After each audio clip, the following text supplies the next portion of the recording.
सज्जनों, मौनी अमावस्या माघ महीने की अमावस्या को कहते हैं और इस मौनी अमावस्या को कुंभ और महाकुंभ के मेले में बड़ा ही महत्व दिया जाता है और लोग स्नान करते हैं तथा ईश्वर का भजन स्मरण करते हैं।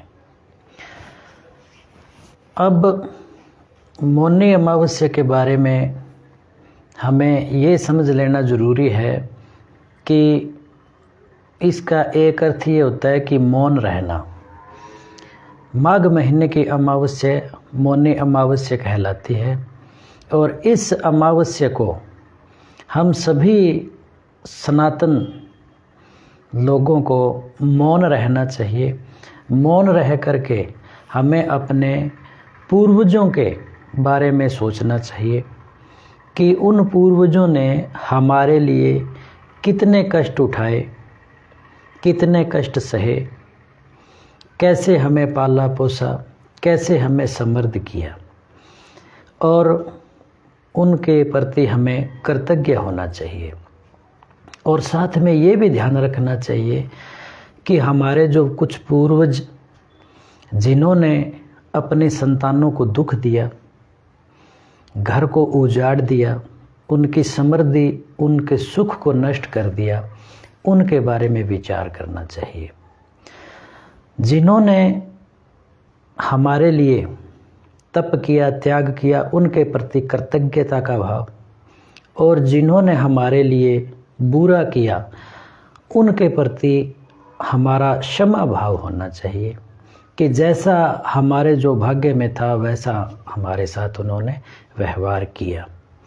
परंतु इससे हमें एक शिक्षा मिलती है और हमें प्रण लेना चाहिए। अब हमारा उद्देश्य ये नहीं है, हमारा उद्देश्य ये नहीं है कि माँ बाप की सेवा नहीं करनी चाहिए, बल्कि हमारा उद्देश्य ये है कि हमें जो हमारे लिए माँ बापों ने कष्ट सहे उनके प्रति कृतज्ञता का भाव, और जिन बुजुर्गों ने जिनको दुख दिया, धन संपत्ति नष्ट की, कलह किया, उनके प्रति क्षमा भाव रखना चाहिए। सज्जनों, माता पिता की सेवा तो करनी चाहिए, परंतु वो धर्म के पक्ष में हो तो करनी चाहिए। और सभी माता पिता धर्म के पक्ष में नहीं होते। अगर धर्म के पक्ष में होते दादा और गुरु, तो भगवान श्री कृष्ण अर्जुन को उनके विरुद्ध लड़ने के लिए नहीं कहते। और वर्तमान जीवन में लड़ना तो नहीं चाहिए, परंतु इस बात का मंथन जरूर करना चाहिए।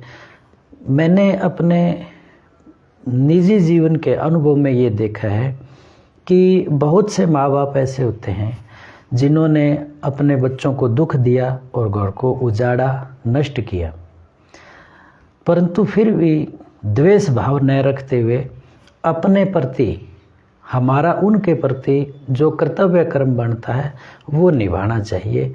और बिल्कुल ये तोते की रट नहीं लगानी चाहिए कि माँ बाप तो बिल्कुल सत्य ही होते हैं, वो सुख ही देते हैं। ऐसा नहीं है। बहुत से वर्तमान में ऐसे उदाहरण हैं कि जहाँ माताएं भी दुश्मन बनी हैं, पिता भी घातक बने हैं।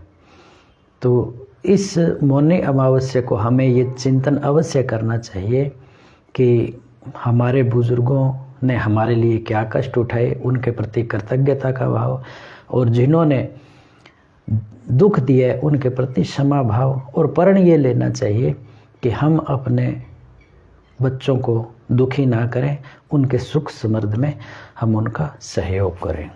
ओम तत्सत।